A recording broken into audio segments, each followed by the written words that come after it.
Joining us. This is the Evanston Skate Park public meeting number 4. Thanks for being here. We're getting ready to get started here. It's a couple minutes past 6. Stephanie, do you want to go ahead and get started? Yeah, sure. We can jump in. I'll kick it off real quick here. Everyone, thank you for joining us. My name is Stephanie Levine. I'm a senior project manager with the Public Works Agency for the city, and I'm the manager for this project. This is really our 4th public meeting on this project. We've been talking about this project since, actually just a little bit over a year now, and we are getting ever closer to sorting out exactly what our design solution is going to be. We are joined this evening with our consultant team. I'm going to let Jody Mariano with Tesca introduce that team and walk you through a presentation. And then I think, and Jody will tell you more about this, but we're going to have an opportunity for Q&A at the end. I think we can use also, correct me if I'm wrong, Jody, the chat for comments and questions, which Heather will be sorting through and trying to help assist us in making sure that we address all the questions. And very excited to present these options to you this evening, and then hear your thoughts about them. So I'm going to turn it over to Jody. Wonderful. Thank you, Stephanie, and good evening, everyone. Again, I'm Jody Mariano. I am a principal landscape architect with Tesca Associates. Tesca is a community planning and landscape architecture firm based in Evanston. We're so pleased to be working on this project with the city of Evanston and with you all. So tonight, just as Stephanie mentioned, this is our 4th meeting. We're going to do a little bit of introductions. We're going to talk about the project, especially for those that may not have been at previous meetings. We'll give you a little brief overview about the project. We'll talk about what we heard from the last public meeting, and then we will present our 2 concepts for this evening. And then we will talk about next steps and have a Q&A. Just as Stephanie mentioned, we're asking you all to put any questions you might have into the Q&A. Following the presentation, we are going to do a brief poll. So if you have another device, your phone, or just another screen handy, we'll guide you through that. We're going to be asking some questions that everybody can respond to and provide us some input. And then following that poll, then we'll go through the Q&A. So you've heard from Stephanie with the city of Evanston. Laura Biggs is also representing the city on this project. Laura is unable to join us this evening. From Tesca, we've got myself, and also we have Heather Favor from our office. Heather, you want to say a quick hello? Hi, hello everybody. Yes, my name's Heather Favor, and I'm also a landscape architect. Thanks, Heather. And then we also are joined by Stone Ranch skateboard designers, and I'll ask Vince to introduce himself. Yep, I'm Vince with Spawn Ranch, co-owner and head of design and lead designer for this project, and very excited to be working with everyone and meet everyone tonight. Thanks, Vince. And then lastly, we also are partnered with a local civil, structural, and electrical engineer called Christopher Burke Associates. Christopher Burke is not with us tonight, but they are working with us behind the scenes to help us design this project. Let me get to the next one. Okay, we are also working closely with an advisory group. Our advisory group members are listed here.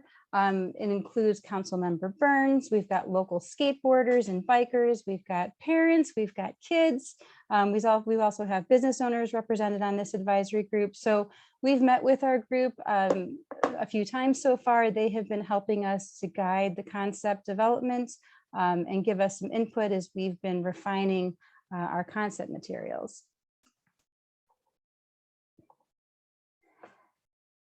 So as many of you may be aware, we had, prior to Tesca becoming involved in 2022, the city of Evanston did a whole series of outreach and engagement activities back in 2021. Those things are listed here. It included a couple of meetings, and also there was a survey. When Tesca's team got involved in 2022 here this year, we started with 3 initial concepts. Tonight, we're going to be presenting 2 refined concepts that were based on what we heard at the last meeting.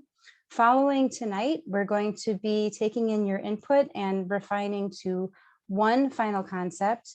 And then after that, we'll be coming back to you all and presenting to the public again. And then we will go into construction documentation, preparation and bidding and negotiations. This is going to get us closer to getting public bidding out so that the city can award a contractor. And the anticipated time to construct this would be about this time next year. So we anticipate that construction would last between March and November. The skate park would then be open in the fall of 2023 with this schedule. And while it's open in the following year, our team would come back just to do a warranty review to inspect the materials after they're installed under the warranty period. Our meeting schedule is listed here. It basically reiterates what I just mentioned, but here we are, April 5th, our 4th public meeting. The final concept public meeting is going to be May 17th, so please save the date if you can. Goals for this project are to construct an in-ground custom concrete skate park. We're going to be at the eastern end of Twiggs Park. I'll show you a little bit more about that site. In addition to the skate park features, there will also be additional park features to help kind of fit that into the site. So things that we're looking at include shade structure, site furniture, lighting, portable toilets, drinking fountain, of course, a drainage system to keep the skate park nice and dry, pathways, signage, and landscaping. Existing park features in some cases may need some slight modifications in order to accept or accommodate the skate park design. There is, as you may know, a North Shore channel is up on the north side of this park site, and I'll show you a little bit more about that, but the landscape embankment is in very poor condition, and so as part of this project, the city plans to address that eroded and unstable embankment with new landscaping and new site work. And then also part of this project is including to plan for a future restroom facility. So here we are at our park site. This is Twiggs Park. Green Bay Road is on the east side of the site. The Twiggs Park includes, this space from Green Bay Road, and it kind of snakes all the way through along the channel to the west. The proposed skate park area is this area highlighted in pink up at the northeast, and Ashland Avenue is here, Noyes Street is here, Green Bay Road is here. Zoomed in version of that is on this slide here. So again, Green Bay Road is off to the east. The North Shore Channel is here at the north. The area in pink is the area that we're looking at. We do have a public parking lot down here to the south. We have a bike path system that winds its way through here. It's hidden underground, but we also do have a very large utility easement that's shown here in this yellow dashed line. So we need to stay out of that space with any major infrastructure. So we are looking at the area within this orange shape as being our space for the skate park. It's about 25,000 square feet. A little bit about the embankment stabilization. If anyone has been out there, you may have noticed that it's kind of weedy, kind of messy out there. There's some chain link fencing that's in pretty poor condition. It really blocks your view to the channel, but the more critical piece of it is that in many cases along this area here in yellow, the ground is starting to fall away, and you can really make it out in the snow. So you can see spaces here where the ground is starting to erode and fall apart. And so part of the plan for this project is to reconstruct that slope. It would involve removing the invasive landscape species, protecting the good species, reconstructing the slope, and then also reconstructing with new landscapes. So some examples of what it looks like in other communities, and we'd be modeling after this example here in North Lake on the right-hand side to come in with some native plantings, some low-profile flowering perennials and grasses to help stabilize that slope and also provide nicer views to the channel. Okay, a little bit about our community outreach. In this year here in 2022, we have conducted a community poll. We had 638 folks participate in that poll. We had a public meeting back in February. We had 48 folks participate in that meeting with some outreach and input activities. So I'm going to just go through a little bit about what we heard in the past meeting.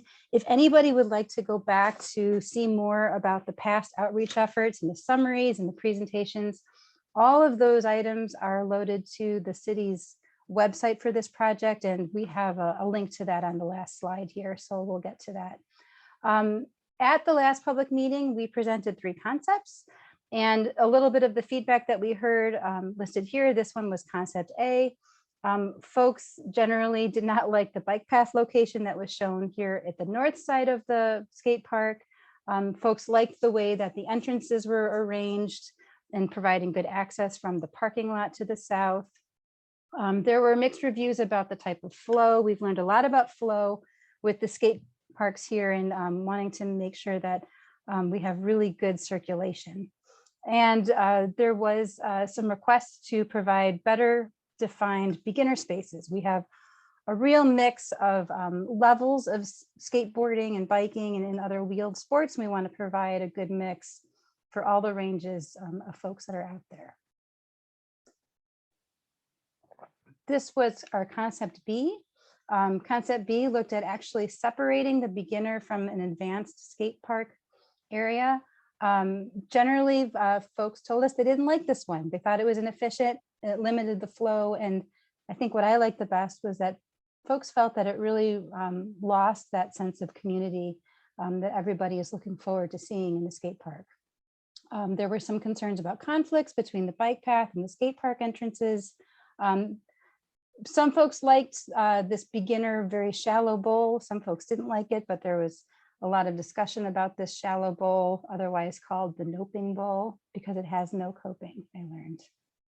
Vince is nodding yes. Okay, and then we had a third concept, concept C. And I'll tell you, we typically don't have this much consensus in a meeting, but overwhelmingly we had a lot of desire for this concept. So this concept was generally preferred over the other 2 concepts. And we really appreciated that feedback. But there was a call to incorporate more beginner features into this concept. And so that's something that you'll see tonight. There was also some comments about consideration to relocate the shade structure to the south to provide more skate features at the west. And so Vince will talk through some of the refined concepts and how we were able to accommodate those things. Speaking of shade structures, we asked people to weigh in on what kind of shade structure they like the most. The cantilevered shade structure with full shade was preferred. Not a surprise, we asked people to select the preferred skate park. Overwhelmingly, people selected concept C. So what you'll see tonight are 2 versions of concept C. We also asked folks to rank the beginner skate park features that were most appealing. And so people really liked the shallow bowl, mani pad, grind ledge were kind of the top 3. We asked for a similar ranking for the intermediate and advanced skate park features. The bowl and the pump and the quarter pipe ranked highest, followed by the hipped bank and the grind ledge. I will say Vince has been and his team have been masterful about probably accommodating almost everything that's been asked for. Do you want to weigh in on this, Vince? Yeah, with only 10,000 square feet, we can't include every single feature, but I think we did a pretty darn good job of incorporating the highest requested features. So I think, and thanks to the input we got, there seemed to be a fair bit of consensus, which was good because you don't always get that. So yeah, I think you guys are going to like what we put together. Thank you. And then we asked if there were any other features that folks would like to see. And so people weighed in here. I think that the skate features, are pretty self-explanatory. We did hear a little bit about the park features. People really want to see native plantings. We did hear input about a solar shade structure. So I've got some information to share about that.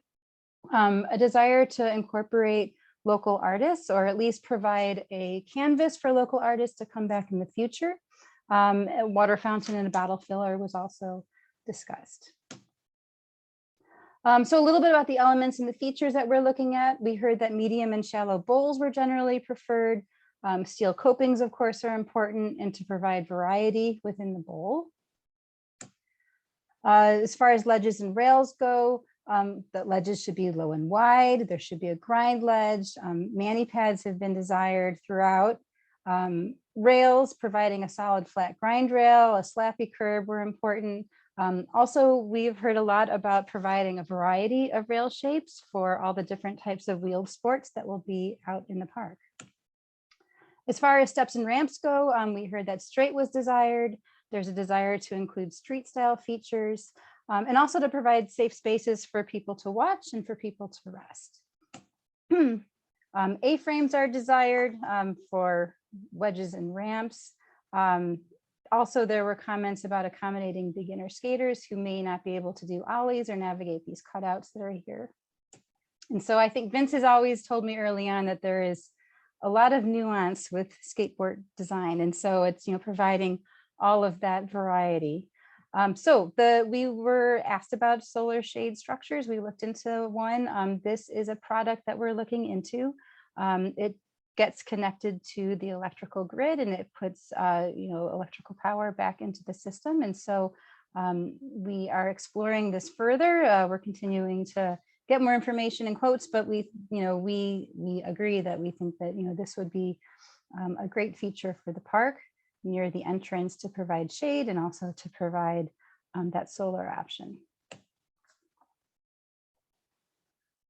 Furnishing. So, this is going to be a state-of-the-art, very new skate park. We want to make sure that the furnishings are kind of equally interesting. And so we've been looking at concrete seat walls and other concrete elements that can be used for rest, but can also be used to skate on. So they become integrated into the skate park and just become another surface for wheeled sports.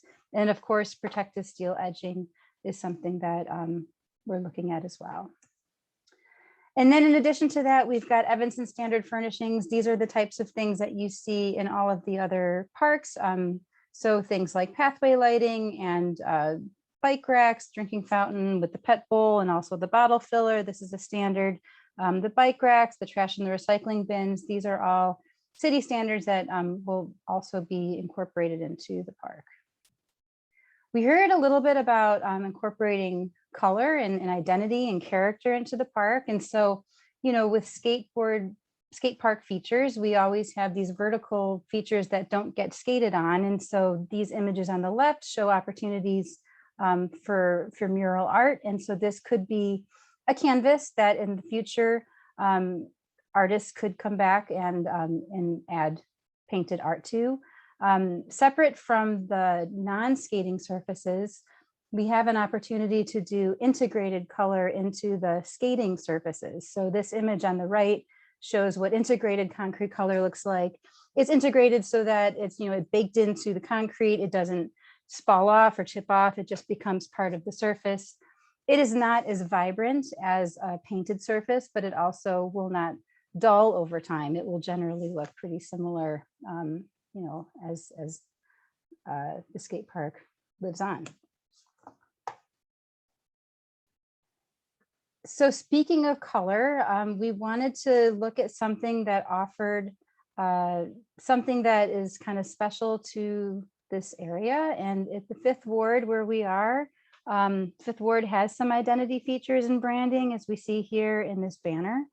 There is sort of this orangish background and there are accents that are kind of purple and blue. And so we looked at a couple of color palettes that we wanted to get your input on. And so we'll be talking about this in the poll, but we've got two options we'd like you to think about.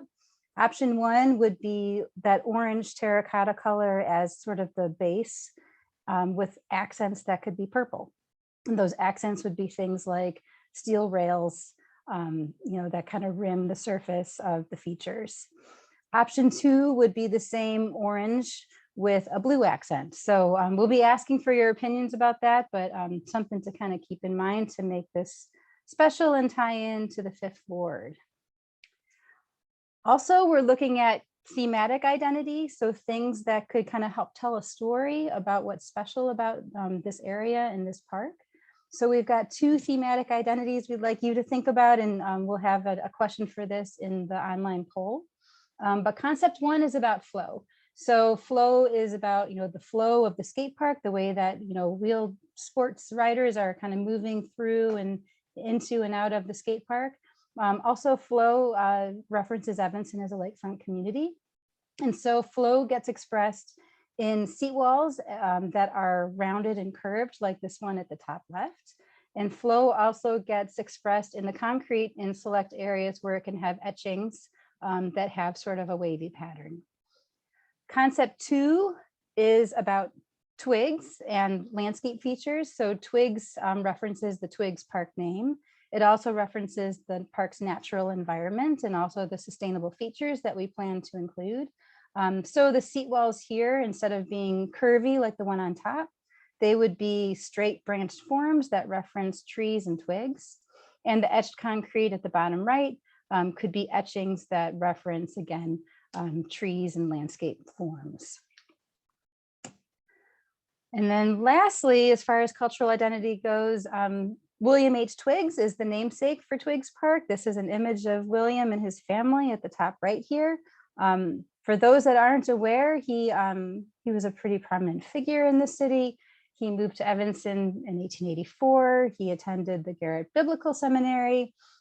He was noted as being a local barber and a printer. He was kind of a man who did everything, it seems, but he edited a periodical called the Afro-American Budget. It had nationwide circulation. There were also other periodicals that he was involved with. He was a strong supporter of the African-American community in Evanston. He had jobs at the city. He was the city sealer. He was also the permit clerk. He was also actively involved in the Ebenezer AME Church. So there's a lot more history involved with him that I'm sure I don't even know yet, but what we considered doing is incorporating some sort of feature or sign element that could acknowledge William. And so an example of something like this, you may have seen at Arrington Lagoon, an image at the bottom right, which is just a very simple bronze plaque mounted into the ground. Okay, so what we're going to do at this point is we are going to talk about other fun stuff. So we're going to talk about each of the concepts. We've got two of them here. These are both refinements to concept C. So we're going to look at concept C1, and then we're going to look at concept C2. So C1, I'm going to ask Heather to introduce the site, and then we'll let Vince talk about the skate park. Heather? Yep. All right. So here, so we are working off the C concept from the last meeting where the bike path is rerouted to dip to the south. And so there's a connection with the parking lot, and we have some bike racks there. And then we're showing two entrances to the skate park on either side of a shade structure. So one is very much a secondary entrance that's on the west there on the left side, and then on the right it's a much broader plaza space where there's bike racks, drinking fountains, trash cans, potentially a bike maintenance tool stand. And so that's the main entrance. And then those two orange dots that you see are places where we could potentially incorporate some of those identity features that Jody just spoke about. And so then at the far east, we have the existing plaza to remain, and the bike path connects back there. And on the south side of the bike path across from the skate park entry plaza is a location for the comfort area where we could have a structure that houses portable toilets. And then in the future, the potential for a permanent restroom building is shown in the dashed lines there. The dark green color that you see going around the outskirts of the skate park, and then there's a little bit at Ashland Avenue, that is where we're proposing to have a native landscape, naturalized landscape, pollinator plantings, that sort of thing. So it could be a really lush envelope for the skate park. And then I'm going to just chime in. I'm just going to chime in really quickly just to say, one of the things that we've heard is could we consider widening this sidewalk here to provide better bike circulation from this park over to the other side of the channel where the rest of the bike paths are. And so that is something that our team is looking into, widening this sidewalk as well. So hopefully we'll have more to share about that at the next meeting. Okay, I'm going to turn it over to Vince to speak to the skate park. Yep, Vince? thanks, Jody. To kick things off, a quick summary of the design criteria that I focused on when creating these two concepts. So first, based on both budget and available space constraints, we're targeting approximately 10,000 square feet. Next, both from an aesthetic and flow perspective, we want to create a design that's a little more interesting than just a basic rectangle. Next, we're targeting a 50-50 ratio of street and transition style terrain. I will warn you, this is not an exact science, so you won't be able to look at the design and perfectly pinpoint, hey, no, this is 54.9 or something like that, but it is a good general guideline. Next, we heard consensus about a beginner-focused zone of some kind. Doesn't have to be fully separated, just an area within the skate park that's a little bit more beginner-friendly. Next, based on drainage conditions at the site, we can't dig down very far, which is going to make this primarily an above-grade skate park, but not a huge issue. And we can chat about that a little bit later.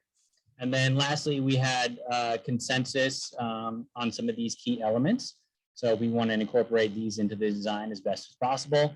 As I mentioned, in only 10,000 square feet, it's impossible to include every single feature you guys are looking for, but I think we did a pretty darn good job. All right, so first up is C1, I think we're calling it. And this is an overview showing how the design is made up of 4 distinct zones. And that's going to be really nice for those Saturday afternoon sessions where the park is super crowded and you kind of want to organize the chaos a little bit. But at the same time, for that Tuesday morning session where it's just you and a buddy and you have the park all to yourself, you're going to love how flowy this park is. You can flow from one zone to the other very easily, and there are no dead ends. So zone 1 is our beginner street zone. Zone 2 is our, you labeled these, perfect. Zone 2 is our intermediate street zone.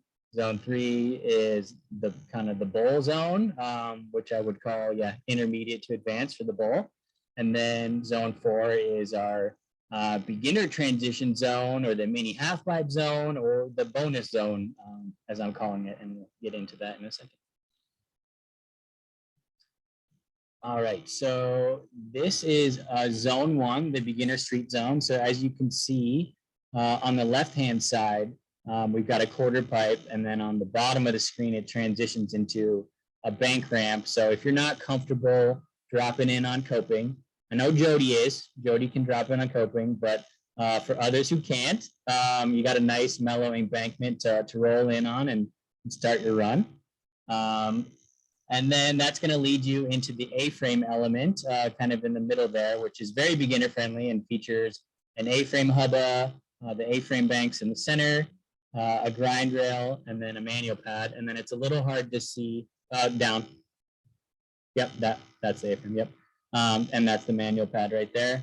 And it's a little hard to see, and you probably won't even be able to see it in any of the renderings, but the edge of the manual pad has a slappy curb edge to it. So that allows us to check that slappy curb box, because we did hear that a fair bit during the previous meetings. Next, that leads into your skate park staple flat grind rail. Yep, right there. And this is going to be at a nice beginner friendly height, about 12 inches, 12 to 14 inches. And then continuing east, we have the mellow embankment. So same thing as on the other end. You're not comfortable dropping in on coping. You have a nice mellow embankment to either start your run or turn around and keep going back the other way. All right. I was going to chat about zone 2. Should I keep going? Did you want to be here? Yeah, I guess, should I stay here? Oh, I'm sorry. I didn't mean to advance unless you were ready. I want to chat about zone 2. I mean, I can chat. I mean, this is a good view that kind of shows everything. Yeah. So I can, okay, I'll just stay on this. So, all right. So yeah, so zone 2 is the intermediate street zone. So kind of in the top left of the screen, we have a quarter pipe extension. So the quarter pipe goes up just a little bit higher. So it's a little bit more advanced, allows you to get some more speed for what is kind of the heart of the intermediate street section, which is this elevated section in the center. So this is elevated a couple feet. And then on the left-hand side, we have a hubble ledge, which is extra wide to create kind of this launcher component to it, which is kind of unique. In the center, we have the grind rail, which extends the full width of this section. And then in the center of that, we have a manual pad, which is going to open up some really fun bank to ledge, bank to mani type opportunities. On either side of the grind rail, we have some nice pyramid hips, which we heard a lot about during the previous meeting. So symmetrical hips, so front side, back side, goofy, regular. We got you covered with those hips there. And then, sorry, there's an airplane going by. Give it 1 second. All right, and then on the right-hand side of this elevated section, we have a set of steps, which we heard a lot about, and then a handrail or a slanted grind rail. And then on the other side of that, we have a step-up gap. As many of you know, stairs are super fun, but a bit of a flow killer. So the step-up gap allows us to open the flow back up a bit and create a new opportunity with the step-up gap itself. And then continuing to the northeast, we have kind of this seat wall that we have another elevated section. And then we have the seat wall that kind of wraps around it. And then at the, right there, it kind of creates this sculptural embankment type feature, kind of rises up out of the bank and creates some unique opportunities there. And that's pretty much the intermediate street zone. And then move into zone 3, which is the bowl. Let me just look at my notes quick. Okay, so yeah, zone 3 is the enclosed bowl. And we'll discuss this a little bit later, but the enclosed bowl is one potential approach to how you would design a bowl. The other approach would be an open bowl, where the coping line is broken up and less defined. But with option or C1, we're going with an enclosed bowl. So this bowl starts with a 4-foot section at the bottom of the screen. It currently features a roll-in right there, which I know these are controversial. Some like them, some don't. So would love to hear you guys' feedback later on, either through the chat or comment, whatever, regarding your preferences about the roll-in. So yeah, from the 4-foot section, we transitioned up to a 6-foot section. We got some nice hips and kind of escalators and things like that to get up to that 6-foot section. So this bowl is nice because it's got 2 different distinct flavors to it, the 4-foot and the 6-foot. You can kind of stick to your zone, or you can kind of flow through the whole thing. And then zone 4 is the bonus zone. And I'm calling it that because I didn't originally intend to create this mini half pipe, but as I was modeling things, it kind of naturally just started to shape up that way. And I kind of fell in love with it. So yeah, this is a mini half pipe zone. It's 2 feet tall and really, really nice for beginner riders. If you like bowl skating and transition skating, but you're not quite ready for the bowl, this is going to be a great area for you to learn and practice before feeling comfortable for the bowl. And it's kind of off to the side on its own a little bit. So it's a little bit out of the way, which is always nice because beginner riders don't always understand all the etiquette and the flow of skate parks. So it's nice when it can be separated a little bit. So yeah, I think those are the 4 zones. Anything I'm missing? I don't think so. You want to look at some views? Yep. Okay. Do you want to say anything about these, or you like to just kind of scroll through? Yeah, just really brief. So yeah, this is the plan view showing kind of the bird's eye view. You can see there's some color incorporated into the skate park just to kind of break up the monotony of an all gray skate park. It's nice to have a little bit of contrast, both from an aesthetic perspective and also just visually as you're skating through the space. If everything's the exact same color, you can kind of get lost a bit, especially on a really bright sunny day. So the color is a nice way to kind of visually break things up, which you can see here. All right, and then this is looking to the west, kind of highlighting the bowl area. So you can see kind of the 4-foot section and the 6-foot section. And then in that bottom corner, we got a nice little seat wall. which, yeah, is going to be a nice place to kind of sit and hang out and kind of wait your turn. We have kind of our primary seating area at the entry to the skate park, but it's nice for skaters to have places, and, you know, bike riders and all different types of wheel sports users. It's nice for them to have spaces within the skate park to sit as well. So if you're tired and want to take a break, you don't necessarily have to walk all the way back to the main entry area. You can kind of stay where you are and kind of just hang out. So that's nice. And you'll see there's a similar one in the street section as well. That's the same one we were looking at before. Yeah, so yeah, there it is, just a little bit cleaner without all the labels. Yeah, I don't think I have much to add to that one. Cool. And yeah, this is looking the west again, sort of. South and west. Yeah, kind of highlighting the beginner mini ramp zone, which again, I'm really happy about. And you can see how it kind of blends into that seat wall. And that seat wall is going to be really nice at the top, I guess at the bottom of the screen. Seat wall will be really nice to kind of just sit and hang out. But at the same time, yep, that one there. Yep. Nice to sit and hang out, but it also will be wrapped with protective steel edging and be the perfect height for skating as well. So a nice long ledge and kind of a curved ledge. So pretty nice and at that end of the skate park as well. Okay, should we move on to the next one, to concept 2? So that was concept 1. We're going to introduce you to concept 2, which, to be honest, is really very similar to concept 1, with the exception of some features towards the east side of the park. So I'm going to let Heather speak to concept 2, and then we'll turn it back over to Vince. All righty, just to remind everybody, this is basically the same site plan as concept 1, but just to reorient you, we have the bike path.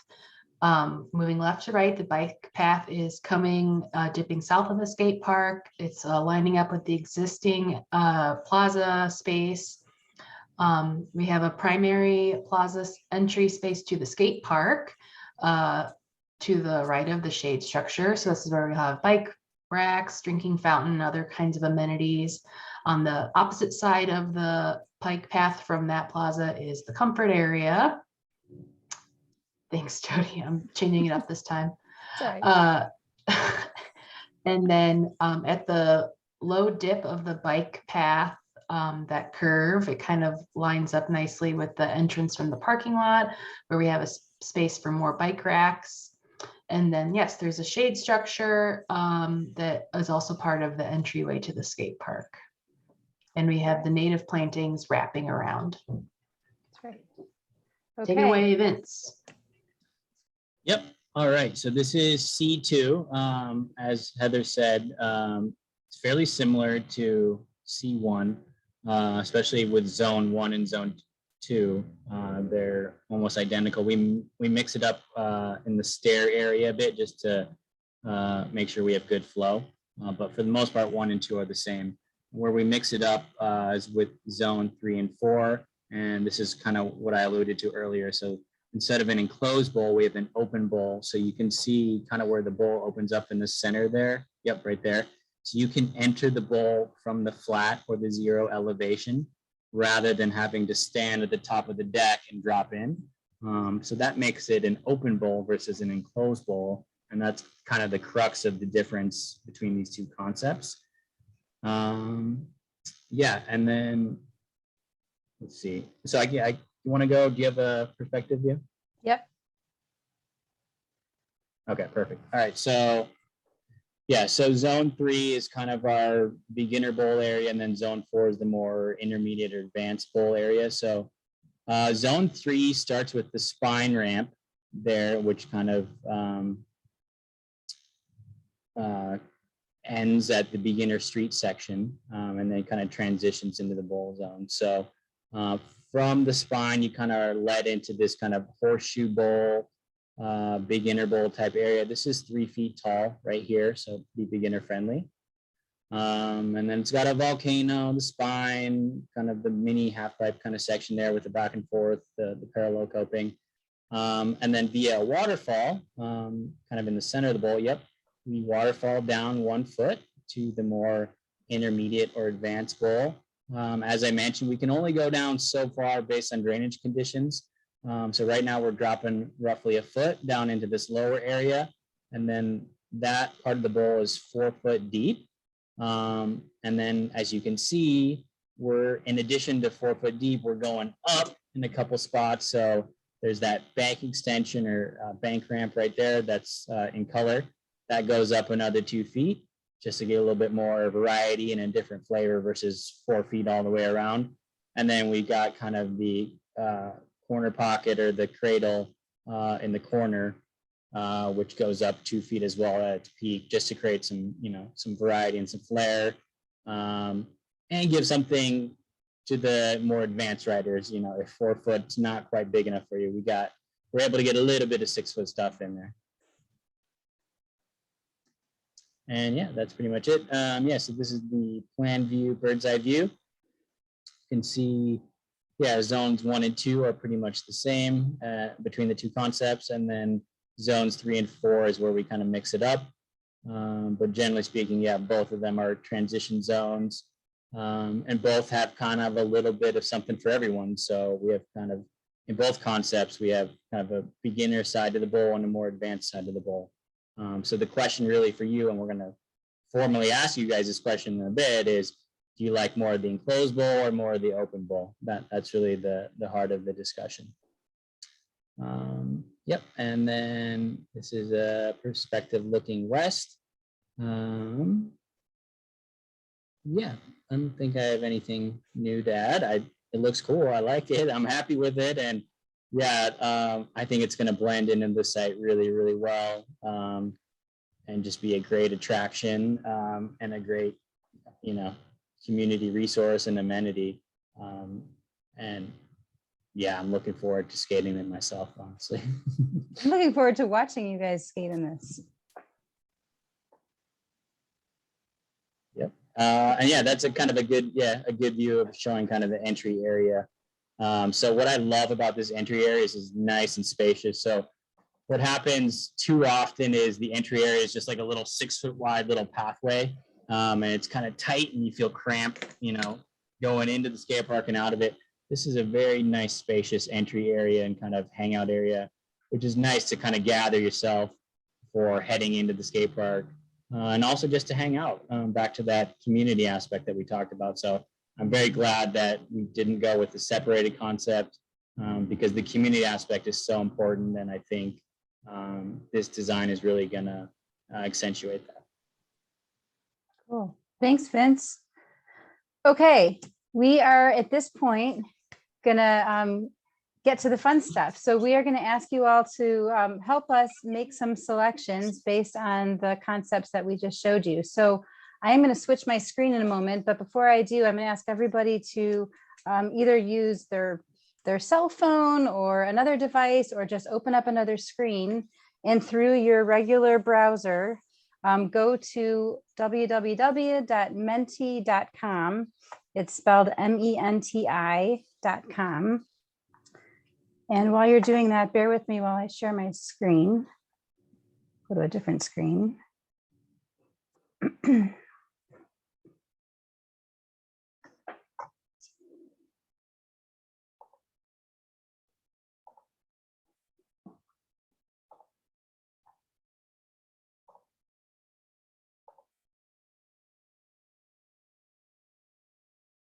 Okay. Are you all able to see this new screen that says input activity at the bottom? Yep, we can see it. Awesome. Thank you. Okay, so hopefully you all have gotten to the menti.com website. Again, if you haven't gotten there yet, everything is printed at the top of my screen here. It's www.menti.com. And already I see some people coming in, so thank you. And it's going to prompt you for a code. The code is 64490492. It's always printed at the top of my screen here. So if you get kicked out for some reason, you can always come back in and follow along with us.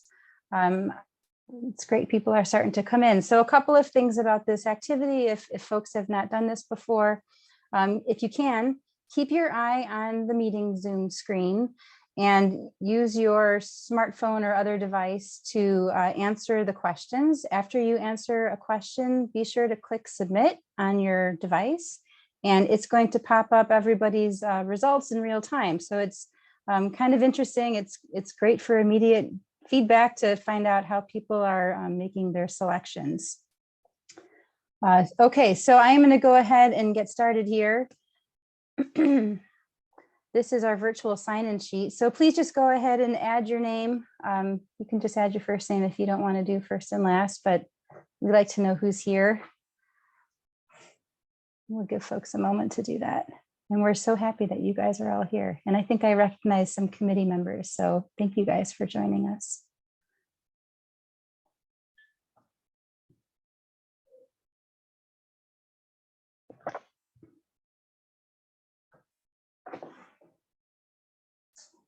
Great. Okay, let's go to the next one. We asked this before, but it's always helpful for us to know what kind of wheels you guys are familiar with. So please tell us your wheels of choice, and you can select more than one for all of you very talented folks. And if you're like me, it would be none of the above, just an interested community member. I really am looking forward to seeing all of you guys out here doing your thing when this gets built. It's pretty cool. Great. Well, we've got a little bit of almost everything out there, so that's wonderful. Okay, let's go to the next one. Okay, so this is really the crux of the meeting. Just as Vince described, we've got these two skate park concepts. Zones 1 and 2 are very similar, but the real differences are how the bowl shapes are. And so we're asking for input. Concept 1 is the closed bowl with the shallow bonus area at the north. Concept 2 is the open bowl with the shallow bowl at the south. So I don't know, Vince, are you surprised by this? No, it's kind of what I was predicting, and I don't know if we're able to disclose what the advisory group preferred, but I guess I will. That's what they preferred too. It's really unique. I mean, I think as you heard before, this bonus area is, we've spent some time looking at other skate parks, and I have not seen one that does this. So I think that was our other charge, right? Was to provide something that differentiates the skate park in Evanston from other surrounding skate parks in the region. Well, that's great. Thank you guys. This is really helpful. Okay, let's go to the next one. So this is the question about some identity features. So do you like the concept of flow, or do you like the concept for twigs? They're almost neck and neck.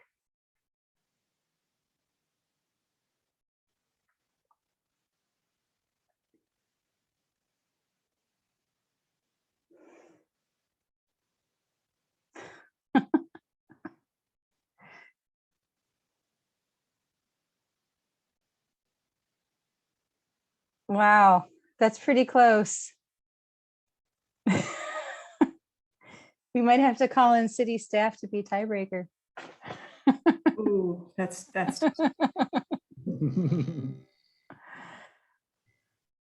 Well, that's very helpful. I think we're going to have to keep thinking about what this means and what our options are, but that's a funny coincidence that we're neck and neck there.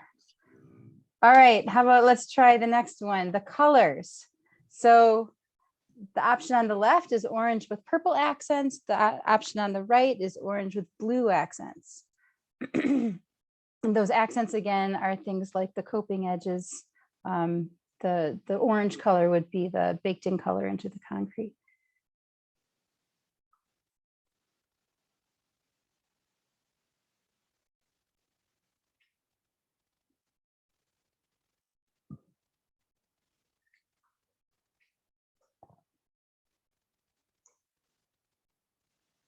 So it looks like the orange with the blue accents are gaining the most votes, which I think is pretty comparable to other orange and blue things in the city, right? With the high school colors and other things that we've seen. Okay, It's a little bit more of a clearer selection. Thank you. And then this is our last one. And then after here, we'll go to the Q&A. But as we're proceeding with finalizing the skate park designs, just share any other comments that you might have in this space here. Again, after tonight, we're going to be taking our 2 concepts and creating one final concept, and then we'll be presenting those back to you all mid-May.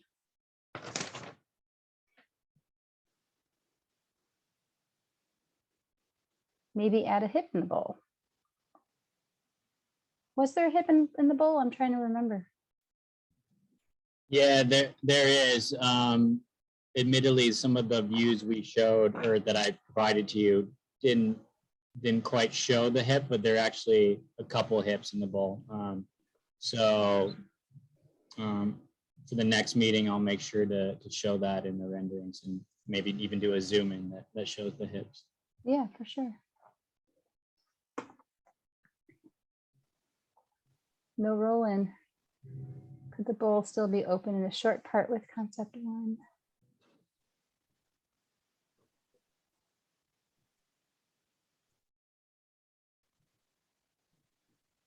People like the vertical extensions.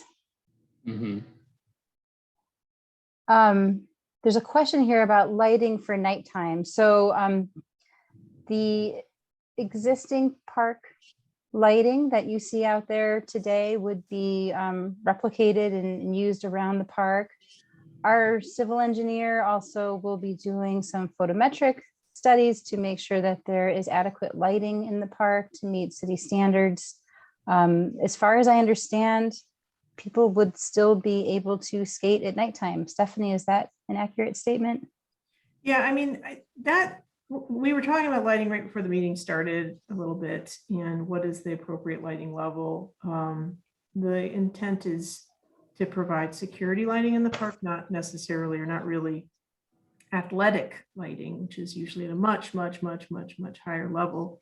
But I don't know if we fully fleshed out what that means yet, so we need to have more conversations about that to make those decisions. The hours of the park, generally our park hours, I think are, I could be wrong with this, but I think they're generally 6 a.m. to 11 p.m. There is nothing in the ordinance now that is specific about park hours for skate parks. So I think by default, that would be the park hours until or unless that is changed. Great, thank you. I'm going to go back to the presentation if we need to get back to anything. Do we want to kind of go to the Q&A? Heather, do you want to let us know what kind of questions you're seeing and we can try and answer some of them? Sure.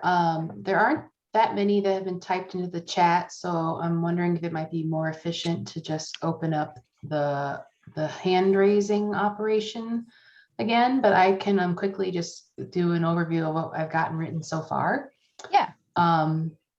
So Patrick Hageman had 2 questions about ledges. The first one, is it significantly limiting to do closed ledges rather than open, like the down ledge at Wilson, which is closed, versus Deerfield, which is open?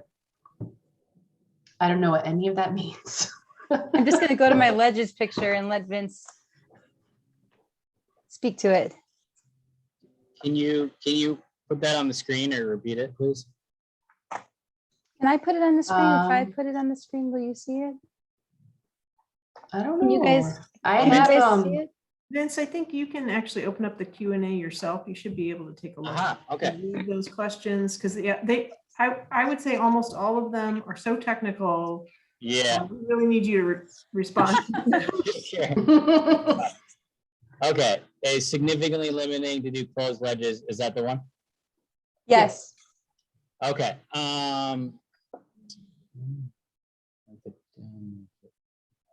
Okay, I might need this person to clarify their question. So are you talking about, like the ledges at Deerfield it's basically a steel frame and it's hollow underneath, which is kind of an aesthetic style versus Wilson and what you're seeing in the left image, it's solid concrete for the base of the ledges. Is that the question?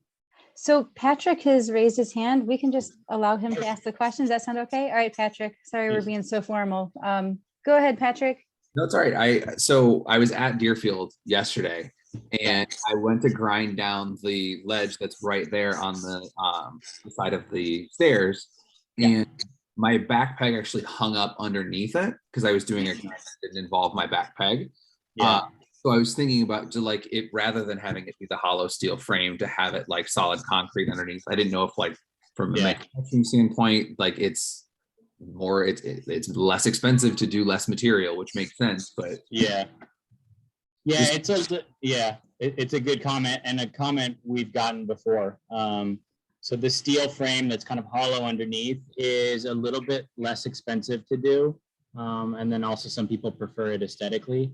But we have had some projects where the consensus was like, no, we want solid concrete all the way down to the ground, which is fine. So if that's your preference, we can definitely take a look at that. There's not too many ledges in this park currently that are like that, like the Deerfield one that are hollow, but I'll definitely keep that in mind. Cool. Thank you. No, I appreciate it. It was just as I was at the park yesterday, I was like, you know what? Totally. If I'm going to have a preference about it, like I might as well ask. Hey, Patrick, while you're talking, I noticed that you had some other technical questions. Do you want to just talk to your other ones so that we can try and address them here? Yeah, if we can go back to the overview of C1. Yeah, let me get to that.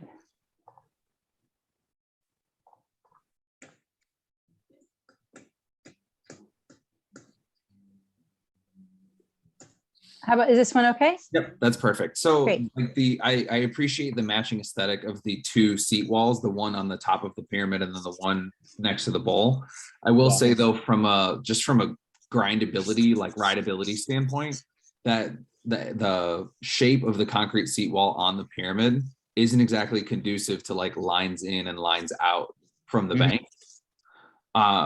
So, I mean, I know that that's something we can fine tune down the road, but as far as feedback goes, like to have it either a more gradual curve or a ledge that can be skated or ridden from either end. Yeah. Right. Yeah, it's a good comment. And yeah, we're trying to strike the balance of making it like semi-rideable and skatable, but also like have it somewhat clear that this is more of a seating area. Because if everything is just like fully skatable right in the heart of the skatable area, then people may not feel comfortable sitting down. So that's kind of why I pulled it back just a bit, made the shape just a little bit more funky than normal, just to make it slightly less desirable to be skated, so that it does function more so as a seat wall. But yeah, I think we can strike that balance, to your point. And additionally, I don't know if you saw, but we do have a curved ledge up in that upper corner where the concrete seawall is. So we got a nice curved ledge there. So if you're into curved ledges, we got you covered there. Yeah, it was more the idea of like, if I'm picturing a skateboarder or a rider coming at that pyramid, the idea that like you could almost have, like you have options between the hubba, you have the seat wall, you have the rail, you have the flat rail going all the way across. Like there's a lot of things to interact with across the pyramid. And like, if we were to think about just like usability and activity on the pyramid, I just see people less likely to be sitting in that spot, just given that there's going to be people flying back and forth, maybe not flying aggressive, but yeah, no, I get you. And then my last question was the idea of adding an additional ledge to the north edge of the staircase so that you have another hubba going down the stairs, just another thing to interact with. Sure. Yeah, I can take a look at that. As long as it doesn't make the stairs too narrow, I think that could be cool. You know, because when you're doing like more of a scoopy type trick, like a tray flip or something, you're not like going in this perfectly straight line. You're kind of like scooping, and you need some width to kind of maneuver your body going down a set of stairs. So as long as we can still do that, then yeah, I think something like that would be really cool. Cool. Appreciate it. Thank you. And then, of course, the roll in, which I know Yeah. we've all put that in there. And you heard my point about that last time anyway. Yep. Thank you. Um, Appreciate it. Thank you, Patrick. Say, since we're talking about stairs, there is a question in here about stairs, and I'll just read it. It says, how long are the stairs? They seem quite long, similar to the Deerfield ones. Could they be made shorter, more similar to those at Grant? I'm assuming that might be Grant Park. I don't know. Yeah. It says, yeah. those are perfect. They seem so long that you'd have to skate it as a gap, much like those at Deerfield, which don't get much use. Personally speaking, it's much more fun to have a tall, shorter set of stairs where I can try many tricks rather than a long one where I can only do basics. I think others may agree. Yep. Totally understand that comment. And yeah, I've heard that before as well, that the stairs at Deerfield are a little bit long, which, yeah, to this person's point, makes it so you can only do a handful of tricks versus if it's a little bit shorter, you can get more technical and do a greater variety of tricks. So yeah, we can make the stairs whatever length we want. Right now, just aesthetically, we have them lined up with the bottom of the bank ramp, but there's no reason we can't pull those back a little bit. So I'll take a look at that and make sure we're striking the right balance there in terms of length. But what's great here compared to Deerfield, where we were a little, Deerfield's only in like about 8,500 square feet, whereas this is 10,000. So you can see, and you'll feel that there's more space here. So there's a lot more run up to this stair set, which is going to be nice. But regardless, I'll take a look at the stairs and address that comment. Cool. I didn't mean to take the chat questions away from Heather. Did you see any other ones that you wanted to ask? I was just noticing stairs. Question that I see, and then I think that hits all the chat, or excuse me, the question in the Q&A questions, which is how is the part to the right of the bank toward the north supposed to be skated? Could this be replaced with a simple hubba? At the right of the bank. Do you know where that is, Vince? I'm not sure. This is the bowl. I don't know. There's many banks in this. This was written during concept 1. Okay. How's the part to the right of the bank? And then maybe if that person wants to raise their hand. Yeah, there's like they could help 15, explain it to us. 15 banks in this skate park, so I don't know which one they're referring to. I think it will. Jim has raised his hand. Jim, do you want to go ahead and unmute yourself? Sure. My question was not about the banks though, so sorry. Oh, that's okay. Go ahead. Okay. I had a question about the mani pad and the kind of edge on it. You talked about it being having a slappy curve. Is that the mani pad that's north of the kind of A-frame wedges there would have a slappy edge on it, or would it be a more traditional kind of right angle grind box? Yeah, it's the one that's kind of integrated with the A-frame element. It's all kind of like, yeah, right there. So it's all kind of interconnected. And that one, yeah, on the side, like facing the pyramid hips, that has, it's just a very, you barely notice it unless you're super into slappies. It has basically like a 15 degree angle on it. That's going to make it a little bit more slappy friendly than your traditional ledge. Do you have a preference one way or the other in terms of like, basically, yeah, you can do a straight edge or just like a very slight angle to it? Yeah, I prefer the straight edge.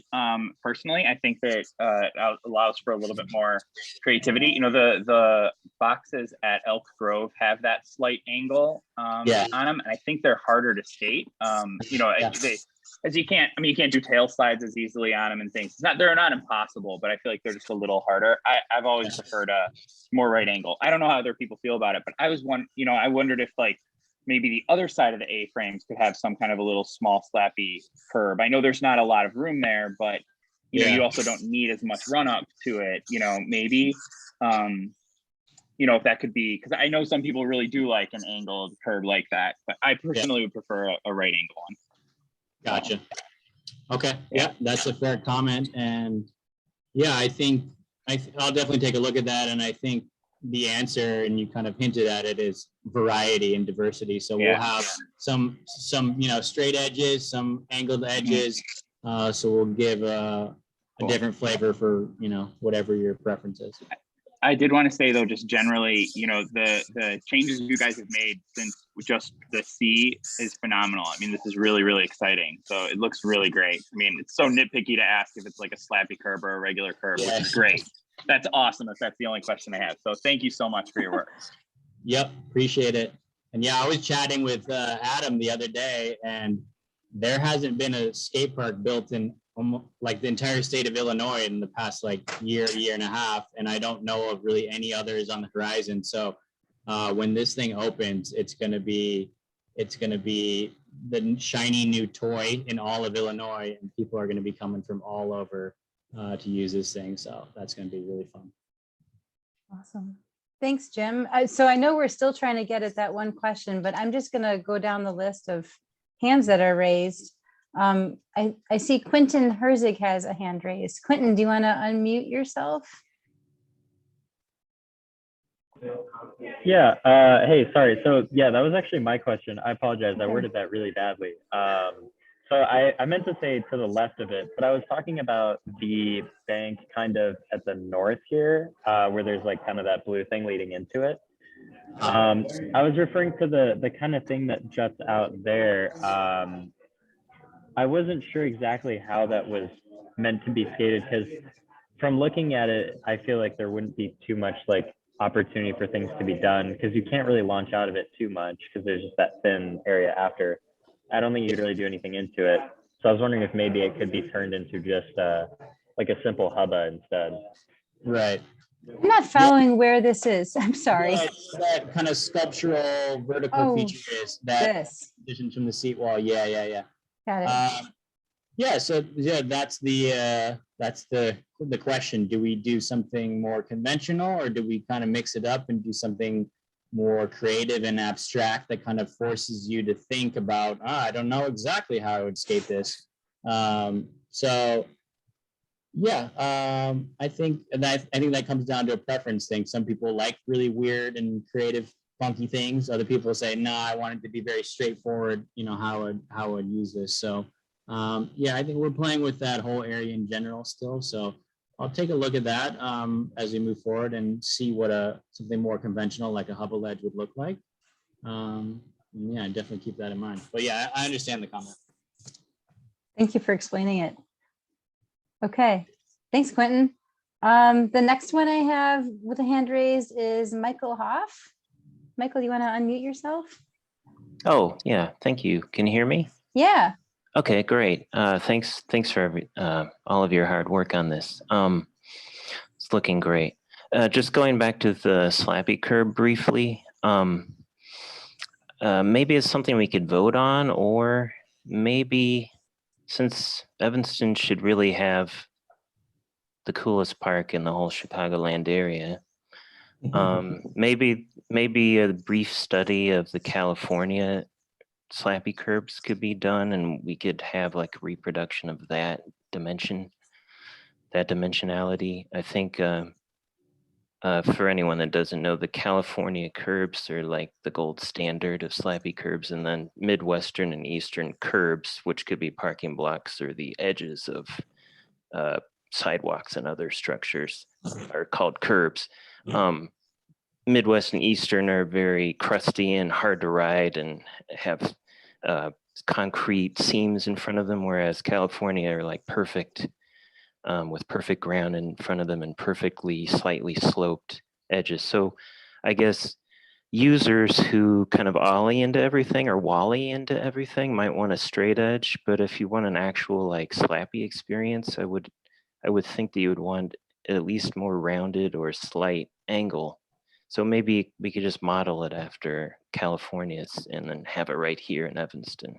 Just an idea. Or maybe we could vote on it. Thank you. Thank Yeah. you. Vince, you're a Californian. Yeah, I'm in Can you weigh California, in on the so gold standard? I can second that. And I know what he's referring to. Yeah, so I would like to incorporate a slappy curb of some kind into this skate park, whether it's incorporated into that manual pad or somewhere else. I have one other idea of where we could incorporate one kind of in the flat without getting too cramped. So yeah, I'll definitely play with that moving forward. But yeah, We've got to have a slappy curve of some kind, just based on all the previous meetings. There's a lot of talk about it. For sure. Cool. Thank you.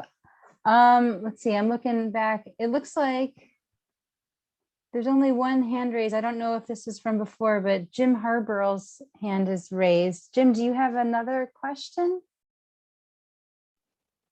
No, you answered it. Thank you. Oh, okay. Sounds good. Thank you. Oh, Gabriel Weiss has a hand raised. Gabriel.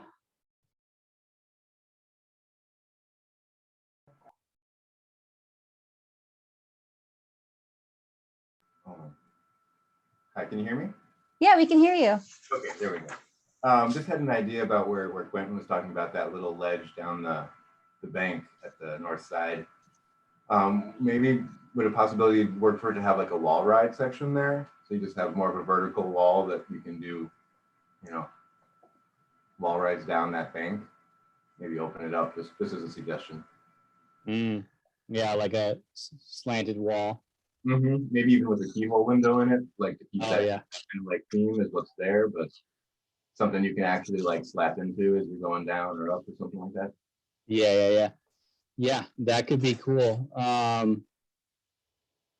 And yeah, there's kind of like a little hip where the bowl section starts that kind of it's not so much intended to be the best hip in the world. It's kind of just a function of laying out the overall space, but it's kind of where how would I describe it? Kind of where that quarter pipe changes direction, where it's like straight and then it goes over. Yep, right. Yep. Oh, you had it. Yeah, kind of right in the middle there. So doing some kind of like slanted wall where that kind of triangle kind of sculptural thing is right now, that would open up a cool line to kind of like go off of that slanted wall and then line yourself up perfectly to go over that hip and then into the street course and then vice versa. So yeah, I'm excited to explore that and play with that a bit. Cool, thanks. Yep, thank you. Thank you. All right. Quentin has his hand raised. I don't know if it's a leftover from before, but Quentin, did you have anything else you wanted to add? Oh, yeah. So I actually wanted to piggyback off of what Gabe said, because I actually had the same thought of like a wall ride type of thing there, especially because I know in the last meeting, a few people brought up having some sort of wall ride feature similar to the ones at the Chase Plaza, which are like kind of near the stairs. So perhaps like that could also be like a kind of similar thing, because I know a lot of people really like that skate spot, and it's kind of, I guess, historic to the area. Yep. I know that skate spot very well. And I know you get kicked out of there very easily after like 5 minutes. So it'd be nice to have a version of it where you can skate endlessly. So yeah, I like that idea and we'll definitely play with that. Cool. Thank you, Quentin. Yeah, no problem. So I don't see any other raised hands. Oh, Eric has a raised hand. Eric, do you want to unmute yourself? Yeah, thanks. So I just wanted to get one last stab at the roll-in just to make sure I fully express my hatred of those things. So as somebody who's going to skate the bowl the most, I definitely would love if that were gone. Also on the seawall or the seat walls, I'm wondering if those, in addition to Patrick's suggestion of straightening them out a little bit, but could they also be like a small, medium, and a large, since we've got 3 of them, and the one under the awning is probably the one that's going to be used as a seat most. Maybe that's the large one, but then could the other 2 be different, like a medium and a small, just to give us a little bit of variety for those of us that can't ollie as high as we used to? Okay, I was going to ask if you're talking in terms of height or length or width. So it sounds like you're talking about in terms of height. Well, I could say both. Maybe one of them could be two heights. One of them could be a low one that you can sit on, but it's also pretty low. Right. Maybe just a variety of them. Yeah, no, that's easy to do. But yeah, definitely take a look at that. Change them up a little bit. Yeah. Right. Thanks. But yeah, the design's great. Would love a wall ride also if you've got one in your pocket. But yeah, great. Thanks. Yep. Thank you. Thank you. Okay, let's see. I don't see any other hands raised. I don't know if these are leftovers. Gabe's hand is raised. Gabe, did you have something you wanted to add?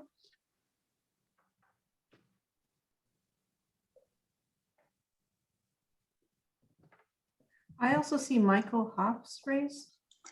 Yes, I see Michael. Michael, to add something? Yes, sorry, I don't want to be a ball hog, but since no one else asked about it, I know that this push for the skate park is being driven by not just skateboarders, but a coalition of all-wheel activities, especially BMX and inline roller skating. So I just wondered if in the plans, maybe in the background, if there's a way to ensure that all of these activities will definitely get to use this park and there won't be a sign that says no BMX or no inline or whatever. Is there a way we can ensure that everybody can use it as an all-wheel park, such as Grant Park in Chicago is, whereas some other parks in Chicagoland are not? It's just, I want to make sure that's being considered, and thank you for your answer.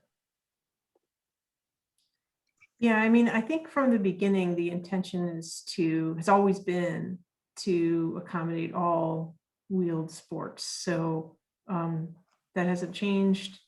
We have no intention the city has no intention of specifying who can and can't use this facility. Yes, but we appreciate you saying it, Michael. I don't think we emphasized that enough at the beginning, but yeah, that's our intention as well. Okay. Any other one questions? question. There was one written into the chat that I think is interesting. I mean, I'm curious. I think, Vince, you've said this before, but Jordan Fisher asked how many skaters will make the proposed concepts feel busy? Yeah, we do have a calculator. So let me do some math. So yeah, according to our calculator, 30 riders can use this skate park at one time without the skate park feeling crowded. Beyond that, it can still function just fine. It's just going to start to feel more and more crowded the more users you have in the skate park. So 30 is kind of like, your kind of median, or however you want to call it. Anything below that's going to feel very, very nice. And then above that, yeah, it's going to start to feel crowded.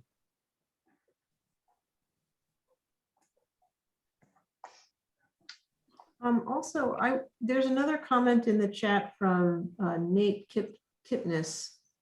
He's asking about carbon cure concrete, which embodies CO2 in the concrete mix, and wondering if that type of concrete mix could be used at this facility. Vince, you're the expert in the concrete. What are your thoughts about that? Yeah, I've only looked into that a little bit. So to be frank, I'm not an expert on that material and that technology. But I think it's definitely worth taking a look at and seeing if it would make sense for this project. Obviously, this concrete is a little bit more specialized, particularly in kind of the mix design and also the finish of the concrete. So I'd have to look and see how that impacts whether or not that type of material would make sense for this project. But yeah, it's a great comment. And I love, how progressive the thinking is there. But we need to just make sure it doesn't negatively impact other aspects of the project and durability.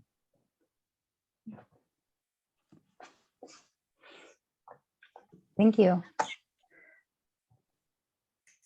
I don't see any hands raised. Any other questions in the chat or the Q&A that you guys are seeing?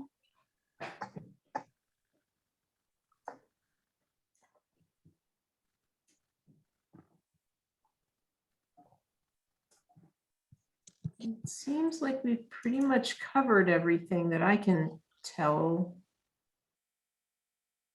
Heather, am I missing anything? Shaking her head, no. It looks like I we've don't kind think of so, covered it. yeah.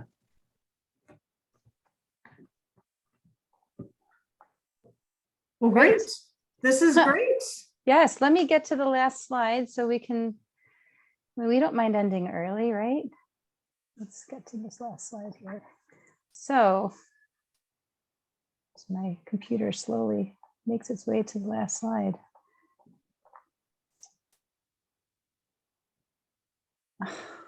Here we go. Bear with me. Sorry, all. Okay, next steps. So thank you all for your input, both in the Mentimeter and also the Q&A. This has been really helpful for us, especially the technical detailing questions. Our next steps are to review what we heard with the advisory group and prepare one refined concept. Just like before, the advisory group will weigh in on one refined concept, and then we'll be presenting a final refined concept to you all at the 5th public meeting scheduled for May 17th. So please hold the date if you can. We'd love to see you. And in the meantime, if anybody hasn't been, you can get to the project website here for updates to the project. You can see all of the past presentations and materials that have been conducted to date if you want to get up to speed on kind of where we came from before we got to here. So that's all here. You can also just Google Evanston Skate Park, and I think it'll take you there as well. So with that, I just want to say thanks for joining us. It's been really helpful for us as we make progress on this exciting project for Evanston. And I'll turn it back over to Stephanie if you have anything to add, Stephanie. Nope, thank you all for taking the time to join us again in this meeting. We really appreciate all the input. I feel like we've made so much progress. I mean, just a year ago, we didn't know if we were going to have a skate park at all. So I think this is actually, it's going to happen, and it's pretty exciting. And it looks like we're coming to a pretty good consensus about what we're going to build. So we just need to fine tune some things, make sure we get as much into this as we can for you folks. Please keep May 17th on your calendars. Please join us for that meeting, and we look forward to seeing you then. And thanks again for joining us tonight. Great. Thanks, everyone. Have a good evening. Thank you. Take care. Thank you. Bye.